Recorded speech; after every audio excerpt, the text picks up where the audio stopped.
Hello बच्चों, let's see this question and here this question से explain with 5 facts the transition from apartheid to democracy and multiracial government take place in South Africa. यानी कि question में आपसे बोला है 1994 में जब साउथ अफ्रीका एक डेमोक्रेटिक कंट्री बनता है तो उसके बाद से क्या होता है, उसके बाद से साउथ अफ्रीका में एपार्थाइड सिस्टम खत्म हो जाता है और डेमोक्रेसी आ जाती है। तो ये जो पूरा एपार्थाइड पॉलिसी, एपार्थाइड सिस्टम से डेमोक्रेसी का जो पूरा ट्रांजिशन था और डेमोक्रेसी के साथ ही साउथ अफ्रीका जब एक मल्टी रेशियल गवर्नमेंट बन जाता है तो इसका मतलब ये कैसे हुआ था पूरा प्रोसेस, आपको ये 5 फैक्ट्स में या 5 पॉइंट में अपना आंसर करना है। तो आंसर देखते हैं। पहला पॉइंट है when the multiracial government take place in South Africa discrimination of the blacks came to an end. यानी कि जब साउथ अफ्रीका में डेमोक्रेटिक गवर्नमेंट आती है या डेमोक्रेटिक या मल्टी रेशियल गवर्नमेंट आती है, मल्टी रेशियल का मतलब है कि वहाँ पे अब किसी की डोमिनेंस नहीं होगी, वाइट और ब्लैक मिलकर रहेंगे। तो जब ऐसी गवर्नमेंट आती है तो एपार्थाइड जो सिस्टम था जिसमें ब्लैक और वाइट मतलब ब्लैक लोगों के साथ डिस्क्रिमिनेशन किया जाता था, ये पूरा सिस्टम खत्म हो जाता है। Transition from apartheid to democracy was a miracle. ये एक चमत्कार की तरह था that ensured the country to achieve a peaceful shift to democracy under the leadership of Nelson Mandela.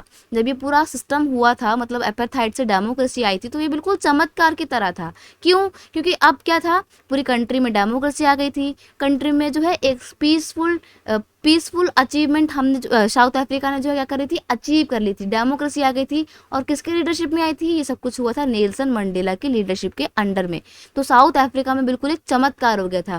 क्योंकि इसके बाद से क्या होता है, जिस कंट्री को यानी कि साउथ अफ्रीका को जो सबसे पहले क्रिटिसाइज किया जाता था कि कितनी अनडेमोक्रेटिक कंट्री है, 1994 के बाद से साउथ अफ्रीका को सब क्या करते हैं, बड़े अप्रिशिएट करते हैं, उसको बहुत प्रेज किया जाता है कि कितनी डेमोक्रेटिक कंट्री है। इनफैक्ट ये एक ऐसी कंट्री बन जाती है जो और डेमोक्रेटिक कंट्री के लिए एक आइडल प्रूव करती है। तो ये एक पूरा पीसफुल शिफ्ट था। नेक्स्ट है white share their powers with blacks and made them part of administration. अब जो वाइट लोग थे, जो माइनॉरिटी वाइट लोग थे, जिन्होंने पहले अपना डोमिनेंस इस्टेब्लिश किया हुआ था ब्लैक लोगों पे और उनके ऊपर ब्रूटल एट्रोसिटीज़ किया करते थे, अब इन्होंने क्या करा, इन्होंने अपनी पावर्स को ब्लैक लोगों के साथ शेयर किया और एडमिनिस्ट्रेशन में अब ब्लैक लोग भी क्या कर सकते थे, अपना पार्टिसिपेट कर सकते थे। नेक्स्ट है fourth point, apartheid system was ended with a negotiation. ये जो पूरा अपार्थाइड सिस्टम था ये बातचीत के बाद, नेगोशिएशन के बाद खत्म हुआ, but not without considerable personal cost two thousands man women and young people who were involve. लेकिन ध्यान रखिएगा कि ये सिर्फ बातचीत से ख़त्म तो हो गया, लेकिन इसमें बहुत लोगों ने अपनी जानें गंवाई। क्योंकि जब वाइट लोग ब्लैक लोगों को एक्सप्लॉइट करते थे, मारते पीटते थे, तो उसमें बहुत लोगों ने अपनी जानें गंवाई हैं, बहुत लोग जेलों के अंदर बंद हुए। जिस तरीके से इंडिया ने अपनी इंडिपेंडेंस के लिए बहुत स्ट्रगल किया है, सिमिलरली साउथ अफ्रीका के ब्लैक लोगों ने भी बहुत स्ट्रगल किया है, बहुत लोगों ने अपनी जान को देकर इस शांति भरे कंट्री को एस्टैब्लिश किया है। नेक्स्ट है this whole phenomenon was highly appreciated at the global level. देखो, फेनोमेनन का मतलब होता है तथ्य या घटना। मैं चाहती तो यहाँ पे इवेंट भी लिख सकती थी, लेकिन अगर आप थोड़े से ऐसे हैवी वर्ड्स का इस्तेमाल करेंगे तो इससे आपका जो आंसर है ना वो और ज़्यादा अट्रैक्टिव हो जाएगा। सिंपल वर्ड्स भी इस्तेमाल आप कर सकते हो, बट अगर ऐसे वर्ड्स का इस्तेमाल करोगे जो हैवी से हैं, जो साइंस की लैंग्वेज में अच्छे, सॉरी SST की लैंग्वेज में अच्छे लगते हैं, तो it will make your answer more attractive.